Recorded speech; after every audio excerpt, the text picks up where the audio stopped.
Hai să dăm click pe Web3 pentru a crea portofelul. Bine, aici, cei care nu au niciun portofel, dăm click pe butonul de creare și așteptăm să se finalizeze 100% următorii pași în partea de verificare a securității, pentru că nu ne lasă să înregistrăm, dar este foarte simplu. Tot ce trebuie să facem este să verificăm și este ok. Acum intrăm în partea de verificare, trebuie să dăm click pe confirmare aici, pe verificare și ne duce la partea de creare a codului QR. Este foarte important să nu împărtășești codul QR cu nimeni. Așadar, avem deja portofelul Web3. Primul pas pe care trebuie să-l facem este să mergem la Web3 de pe Binance și pentru a ajunge acolo trebuie să mergem la portofel aici. Aici avem o vedere generală a exchange-ului Binance, iar toți cei care au aplicația ar trebui să o cunoască bine. Dacă te uiți aici în partea de sus, unde scrie intercambiați, lângă, dăm click pe Web3 și ne duce la portofelul descentralizat de pe Binance. Așa cum vezi, eu am ceva BNB, dar dacă dăm click aici pe BNB, vei vedea că în partea de jos scrie adaugă fonduri la portofelul Web3 cu un singur click. Cea mai simplă metodă este să transferi de aici. Dacă îl ai în portofelul exportat, dai click acolo și vezi, de la portofelul exportat, transferi BNB-ul de care ai nevoie sau ce vrei să cumperi. Dă click pe transfer și imediat vei avea aici soldul de care ai nevoie. Revenim înapoi și odată ce avem BNB-ul transferat. Următorul pas este să adăugăm tokenul de Bitcoin. Pentru asta trebuie să coborâm aici jos și să dăm click pe gestionați tokenuri. Când dăm click pe gestionare, vedem o serie de tokenuri care sunt presetate. Așadar, venim aici sus, în partea dreaptă, când gestionăm, dăm click aici și aici vezi că scrie importați token. Prima rețea pe care trebuie să o alegem este rețeaua, adresa contractului și apoi dăm click pe selectați rețeaua și alegem BNB Pocket Smart Chain. Acum, pentru a vedea contractul, adresa contractului, mergem pe site-ul oficial al bitcoin.finance. Aici, coborâm puțin, veți vedea că scrie contract Bitcoin. Așa că, dacă dăm click pe contract, ne duce la pagina de BSC Scan, unde se află contractul. Bine, dacă coborâm puțin, vezi aici că este contractul 0x52. Dăm click pe copiere. Bine, și astfel ne întoarcem la portofelul Binance, unde scrie adresa contractului, dăm click pe lipire. Odată ce am dat click pe lipire, vezi, acum apare Bitcoin.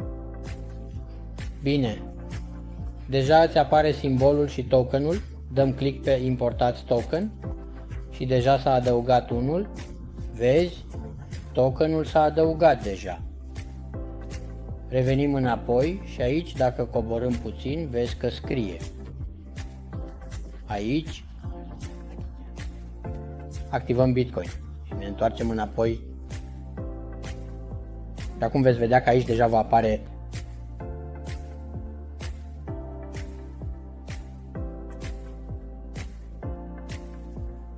și odată ce avem Bitcoinul, aici bine, deci aici jos trebuie să mergem la meniu pentru a descoperi.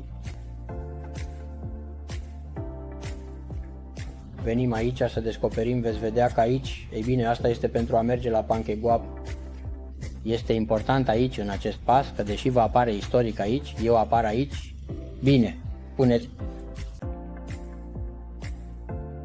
Pancake, păstrează mesajul media direct. Este super important să-l scrieți, este întreg și odată ce îi dăm, trebuie să verificați că adresa de aici, Pancake, este punctul final, adresa să fie corectă. Dacă din diverse motive vedeți o literă sau orice altceva înainte de pan care păstrează, este fraudulos. Bine, asta este important pentru a nu scoate portofelele și eu am furat de acord, așa că odată ce am spus asta, aici vedeți că meniul de jos spune Trade, bine, aici dăm click pe Trade. Ei bine, după cum vedeți, suntem aici, pagina principală a Swap.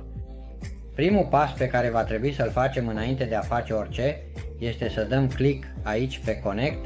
O să lucrăm acolo unde avem portofelul, deja îl avem cu asta. Vedeți că aici apare iconița portofelului și este conectată aici. Deja ies minim de soldul de BNB. Aici, în partea de sus, este tokenul cu care vrem să plătim, iar în partea de jos este tokenul pe care vrem să-l cumpărăm. Venim aici la Cake și revenim să lipim contractul de Bitcoin. Și deja vedeți că aici va apare pentru a importa, dăm click. Și deja apare aici jos următorul pas. Este important, de asemenea, să nu puneți maximul pe care îl aveți. Următorul pas este să adăugăm aici suma pe care vrem să o plătim pentru a cumpăra Picos. În acest caz o să le dau 75%, dar poți pune suma dorită. Este important să nu dați maximul, pentru că dacă dați maximul, probabil că veți rămâne fără BNB pentru a plăti gazul pentru viitoarele tranzacții. Bine, este întotdeauna recomandat să lăsați $1 sau $1,50 în BNB pentru să nu aveți probleme mâine pentru a plăti gazul. Bine, deci aici deja avem că cu $7,43 nu obținem 24 de bitcoins. Următorul pas important este aici. În DeepPay există să-i schimbăm și să-l punem la 5%. Asta este foarte important. O să știu că are un fee și dacă îl lăsăm la 0,5, nu ne va autoriza tranzacția. Așa că îl păstrăm la 5% și dăm click pe swap. Aici deci deja ne apare ruta pe care o va face și totul în suma pe care ne-o va da. Și dăm click pe confirmare pentru swap aici. Cere autorizare. În acest caz am amprenta, dar dacă este PIN-ul, dați click. Și deja avem tranzacția realizată.